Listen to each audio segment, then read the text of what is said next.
temple, dans la cour du temple ou à l'extérieur du temple? Allez, on y 10 secondes.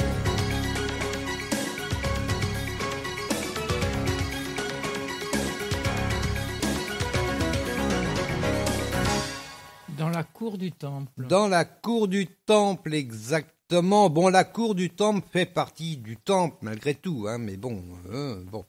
Alors, en tout cas, ils n'étaient pas à l'extérieur. Donc, ils étaient dans la cour du temple. Bon, on va dire ça, c'est au verset 14. Oui, je n'en lis qu'un. Ah, bah, c'est comme ça. Donc, verset 14. Il trouva dans la cour du temple des marchands de bœufs, de brebis et de pigeons, ainsi que des changeurs d'argent installés à leur comptoir. Rien, ils vont me dire, mais qu'est-ce qu'ils faisaient là d'abord? Ils faisaient... je crois qu'on en a déjà parlé dans d'autres émissions d'ailleurs, mais je rappelle que les gens, ils venaient souvent de loin pour venir à Jérusalem, et au lieu d'emmener des animaux avec eux, lorsqu'ils arrivaient à Jérusalem, ils achetaient les bœufs, les brebis, les pigeons, les tourterelles, enfin tout ce qu'il fallait pour le sacrifice, parce qu'ils venaient pour sacrifier les animaux. Donc, au lieu d'emmener leurs animaux avec eux, ils les achetaient sur place, voilà. Mais normalement, c'était à l'extérieur du temple quand même. Hein. Et puis là, non, ils s'installaient à l'intérieur du temple. Jésus n'était pas content, hein. C'est normal. Attends. Non. Allez, on va poser du coup la question suivante. Pourquoi Jésus... Ah oui... je vais la poser, je en parlerai après. Là, je donne pas par contre d'éléments de réponse. Vous allez voir pourquoi. Pourquoi Jésus s'adresse-t-il particulièrement aux marchands de pigeons? Pourquoi Jésus s'adresse-t-il particulièrement aux marchands de pigeons? On va mettre 10 secondes, il n'y a pas d'éléments de réponse. Comme ça, on verra.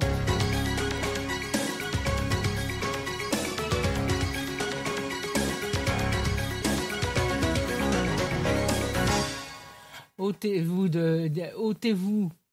cela. Ôtez-vous cela d'ici. Ôtez-vous. Oh là là, on reprend, hein, on reprend là, on se met au point mort, on va passer à la première. Vas-y. Ôtez cela d'ici, c'est la maison de mon père. Ouais, mais pourquoi Jésus... N'en faites pas une maison de commerce. Ouais, mais pourquoi il s'adresse spécialement aux marchands de pigeons? Parce que c'est ce qui fait le plus de saleté. Je sais pas. Non. Mais j'ai trouvé la réponse. Parce que je me suis posé la question et j'avais pas tout de suite la réponse. C'est après, en relisant, c'est comme pourquoi il faut quand même lire et relire la Bible. Hein, parce que des fois, en relisant, on comprend pourquoi. Et là, c'est tout simplement parce que c'est le seul marchand où il a pas viré les pigeons. Enfin, il a pas viré ce qu'il vendait. Ah oui, d'accord. Eh oui. On va lire au verset 15. Alors il prit des cordes, en fit un fouet et les chassa tous de l'enceinte sacrée avec les brebis et les bœufs. Il jeta par terre l'argent des changeurs et renversa leur comptoir. Donc les bœufs, les brebis, mais les pigeons, non. Ben non, puisque les pigeons étaient dans des cages. Oui, mais il aurait pu jeter les cages par terre, mais non, il l'a pas fait. Bon. Et c'est pour ça qu'il dit aux marchands de pigeons, c'est le seul qui restait, les autres ils sont partis. Ôtez cela d'ici, c'est la maison de mon père, n'en faites pas une maison de commerce. C'est une question bête, mais bon, c'est vrai que, on dit, mais attends, mais pourquoi il parle aux marchands de pigeons? Il aurait pu parler aussi aux marchands de bœufs. Non, ils étaient plus là déjà. Mais non, ils étaient déjà plus là. Ils étaient plus là. Il restait que les marchands de pigeons, donc voilà. Allez, la question suivante. C'est bête, mais c'est comme ça, attends... Alors là, c'est une question nettement plus dure par contre. Attention. Dans quel livre de l'Ancien Testament se trouve le verset cité au verset 17? C'est compliqué ce que je dis là. Dans quel livre de l'Ancien Testament se trouve le verset cité au verset 17? Est-ce que c'est dans Deutéronome, dans Psaume ou dans Ecclésiaste? Je sais, c'est pas facile du tout là. Hein. Allez, je la répète pour laisser un petit peu de temps pour chercher. Dans quel livre de l'Ancien Testament se trouve le verset cité au verset 17? Dans Deutéronome, dans Psaume ou dans Ecclésiaste? Allez, 10 secondes au moins.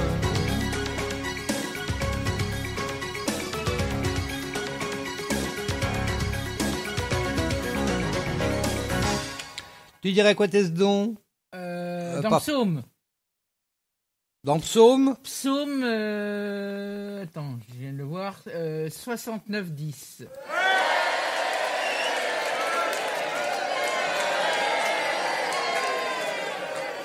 eh oui, ah bah attends, c'est Gogol qui t'a dit. Hein. Bah, devine. Devine. Oh, je te rassure, moi aussi, hein, à la base. Effectivement, c'est dans Psaume 69-10. Alors, bah, je vais le lire. Hein. Je rappelle que c'est dans la version Summer. D'ailleurs, je trouve que c'est plus clair. Rien que dans ce psaume-là, vous allez voir, c'est plus clair. Je vais vous lire un petit peu des autres. L'amour que j'ai pour ta maison est en moi comme un feu qui me consume.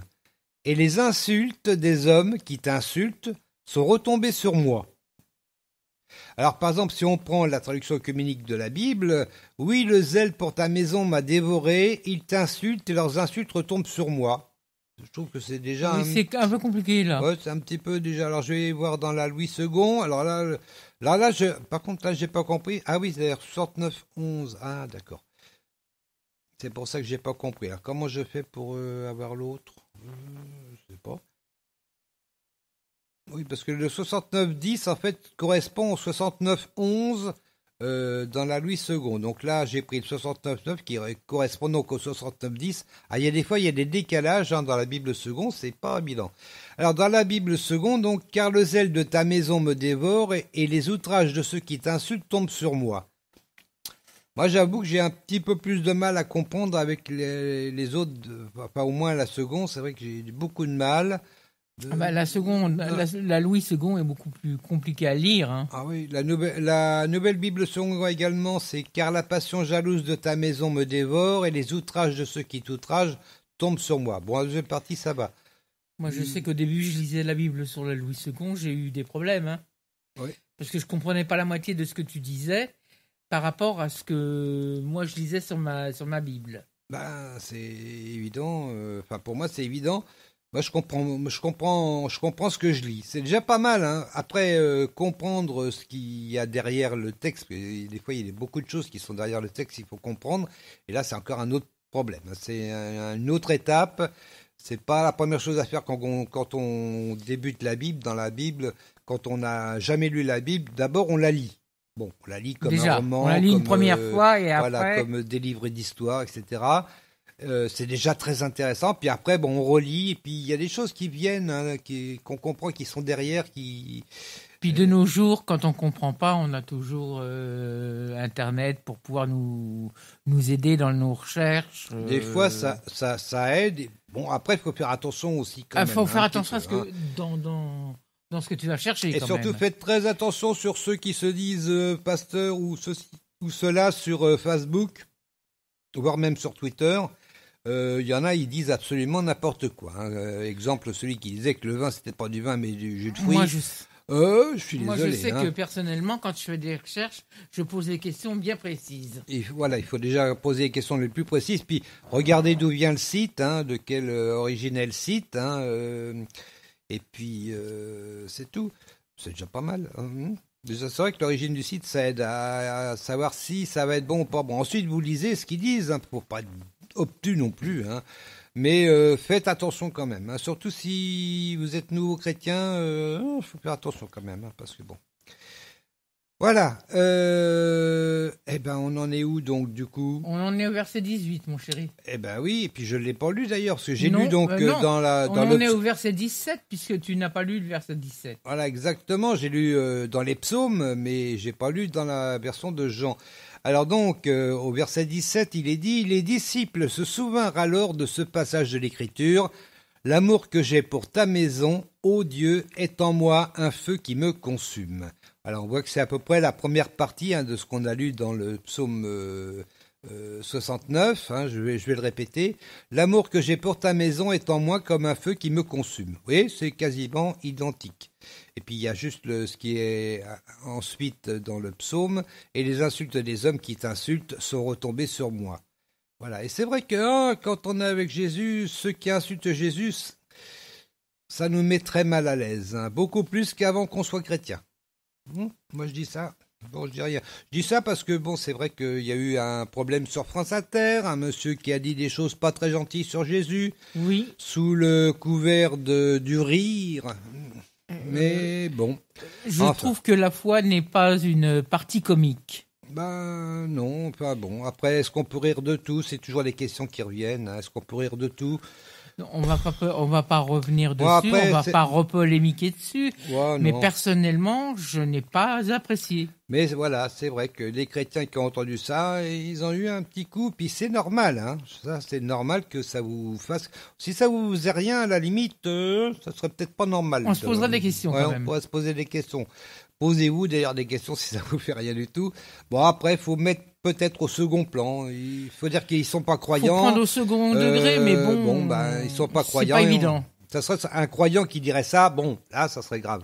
Mais c'est des non-croyants, alors, bon, c'est à nous de leur... ce n'est pas une raison. C'est à nous de leur montrer, non pas qu'ils ont blasphémé, parce que bon, mais que ça ne se fait pas. Il ferait bien de changer un petit peu, quoi, en gros. Que ça ne se fait pas. Voilà.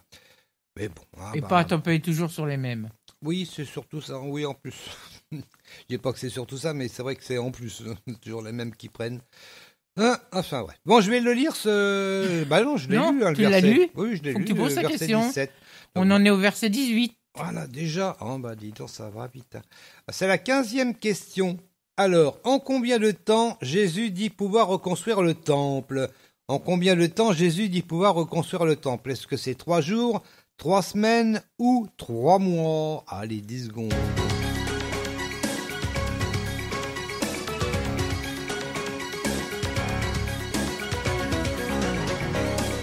3 jours, 3 semaines ou 3 mois? 3 jours. Ben oui, 3 jours. Allez, on applaudit.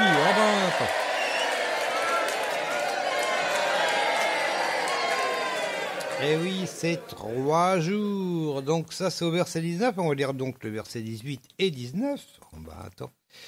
Là-dessus, les gens lui dirent, on dit les gens, on ne sait pas qui c'est. Hein. Là-dessus, les gens lui dirent, quel signe miraculeux peux-tu nous montrer pour prouver que tu as le droit d'agir ainsi? Alors Jésus répond, démolissez ce temple et en 3 jours, je le relèverai. Oh, alors, ils sont étonnés, hein, les gars. Oui. Allez, la question suivante. Je me mets à la place des gens, je me mets à la place de ce qu'ils ont pu penser. Oui, parce que ils ont dû, dans leur tête, se dire, il est un peu prétentieux, un peu présomptueux. Oui, à mon avis, ils ont dû surtout dire qu'il était un petit peu toc-toc, quoi, surtout, parce que, attends... hein non, je pense qu'ils ont dû se dire qu'il était un peu présomptueux de pouvoir penser qu'en 3 jours, il reconstruirait le temple. Oui, mais à mon avis, ils pensaient toc-toc, hein, je pense. Combien de temps les Israélites mirent-ils pour construire le second temple? Combien de temps les Israélites mirent-ils pour construire le second temple, pardon? 36 ans, 46 ans ou 56 ans? Allez, 10 secondes, c'est parti. «